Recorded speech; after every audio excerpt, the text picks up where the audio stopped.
شام غریبہ یہ پیاسوں کی شام شام بسم اللہ الرحمن الرحیم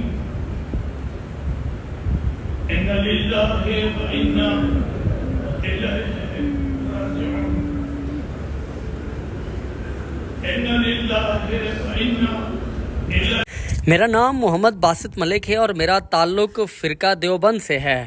بچپن میں ہم نے فرقہ اہل تشیع کی شام غریبہ کے بارے میں مختلف کہانیاں سن رکھی تھیں، جس کو حقیقی نظر میں جاننے کے لیے میں نے ارادہ کیا کہ اس شام غریبہ میں شرکت کی جائے۔ اسی نیت سے اپنی قریبی بڑی امام بارگاہ میں یوم عاشورہ کی رات کو میں بھی شام غریبہ دیکھنے چلا گیا۔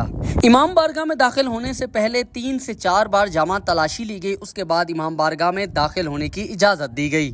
جیسے ہی میں امام بارگاہ میں داخل ہوا، وہاں پہ مغرب کی نماز ادا کی جا رہی تھی۔ میں نے بھی مغرب کی نماز وہاں پہ اپنے مسلک دیوبند کے طریقے سے ادا کی۔ اس کے بعد ممبر سے اعلان ہوا کہ شام غریبہ کی شروعات ہوئی چاہتی ہے، تمام لوگ ممبر کے سامنے تشریف لے آئیں۔ میرا دل بڑا تیزی سے دھڑکنے لگا کہ اب سے کچھ دیر بعد وہ تمام چیزیں ہوں گی جو ہم نے بچپن سے سن رکھی تھی۔ جب یہ محفل کا آغاز ہوا تو شروع میں تمام لائٹس بند کر دی گئیں، جیسا کہ آپ لوگ ویڈیو میں دیکھ سکتے ہیں کہ اس محفل میں جتنی بھی لائٹس تھیں وہ تمام لائٹس بند ہو چکی تھی۔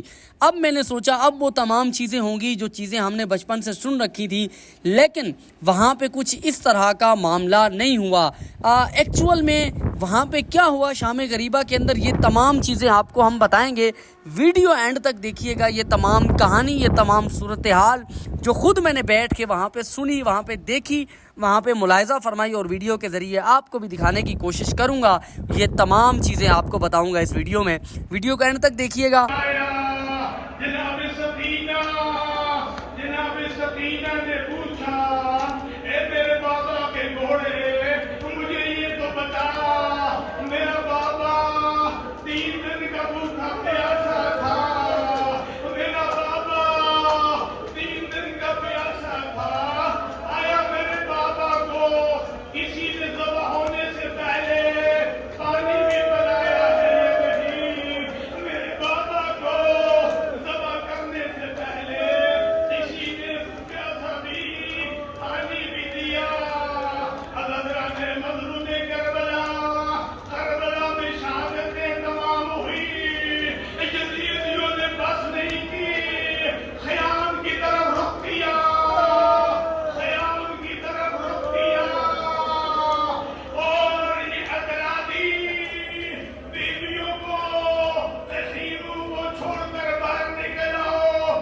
ثانی زہرا نے فرمایا ہم باہر نہیں نکلیں گے، ہم کبھی باہر نہیں آئیں گے۔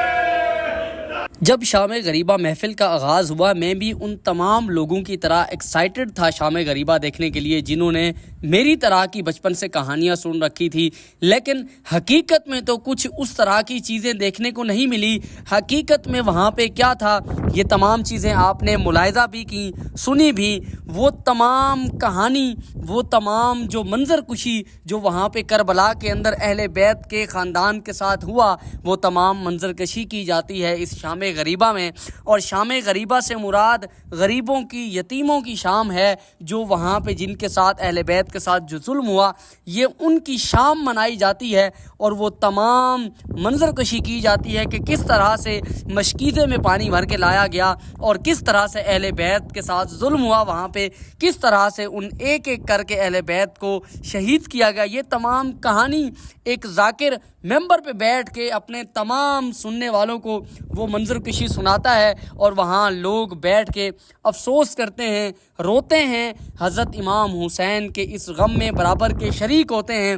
یہ تمام چیزیں اس شام غریبہ کے اندر بیان کی جاتی ہیں۔ ہم بچپن سے اس کے بارے میں کچھ اور سن کے آتے تھے، سنتے آ رہے ہیں، لیکن اس شام غریبہ میں جب میں خود گیا اور خود وہاں پہ یہ ساری چیزیں ملاحظہ فرمائیں، ساری چیزیں اپنی ان آنکھوں سے دیکھی، تو میں بالکل حیران ہو گیا کہ یہاں تو منظر بالکل اس کے برعکس ہے جو چیزیں ہم نے سن رکھی ہیں، کہ یہاں سب سے بڑی بات، یہاں پہ خواتین اور مردوں کا الگ الگ پردے کے اندر انتظام کیا گیا تھا. خواتین کے لیے ایک الگ جگہ تھی, مردوں کے لیے ایک الگ جگہ تھی شام غریبہ کو سننے کے لیے. حالانکہ خواتین کا انٹرنس کا راستہ بھی بالکل الگ تھا اور مردوں کا انٹرنس کا راستہ اور ایگزٹ کا راستہ بھی بالکل مختلف تھا. خواتین اور مرد اس مجلس میں بالکل سیپریٹ تھے, بالکل الگ الگ تھے. لیکن ہمیں اس چیز کے اوپر جب میں اس شام غریبہ کے اندر بیٹھا ہوا تھا, یہ سوال میرے ذہن کے اندر بار بار آیا کہ کس طرح سے کسی فرقے کے اوپر کسی ایک جو ہے اپنے طبقے کے اوپر کس طرح سے اس کو جانے بغیر, اس کے اوپر ریسرچ کیے بغیر, اس کو دیکھے بغیر کس طرح سے الزام تراشی کی جاتی ہے. اور اس طرح سے اس طرح کے الزام جس کو سن کر, جس کو لوگوں کی زبانی سن کر آپ کے اور ہمارے رونگٹے کھڑے ہو جاتے ہیں, وہ تمام کہانیاں جھوٹی, وہ تمام من گھڑت الزام, وہ تمام کی تمام کہانیاں جھوٹی ہیں. یہ سب منظر, یہ سب کہانی شام غریبہ کی یہ آپ کے سامنے ہم نے آپ کو دکھائی. آگے بھی آپ کو خود ذاکر کی زبانی ہم سنائیں گے اور اینڈ تک آپ کو دکھائیں گے کہ جب یہ لائٹیں دوبارہ آن کر دی جاتی ہیں اور جب لوگ اس مجلس سے, اس محفل سے باہر نہیں نکل جاتے, تب تک میرا کیمرہ بند نہیں ہوا, تب تک میرا کیمرہ چلتا رہا تاکہ آپ لوگوں کو پوری ڈیٹیل, پوری تفصیل کے ساتھ یہ تمام چیزیں دکھائی جائیں. آگے بھی آپ لوگ ملاحظہ کریں تاکہ آپ لوگوں کے بھی کنسیپٹ, آپ لوگوں کی بھی سوچ میری طرح تبدیل ہو جائے. پوچھا بیٹا سکینہ, آپ کو کیسے پتا چلا کہ یہ آپ کے بابا کی لاش ہے؟ کہاں پپی ابا جب رو رہی تھی, بابا کو پکار رہی تھی, بابا کے کٹے ہوئے لاشیں تھے, آواز آئی بیٹا سکینہ ادھر آ جاؤ, ادھر آ جاؤ. کہا بیٹا سکینہ, بابا نے کیا کہا؟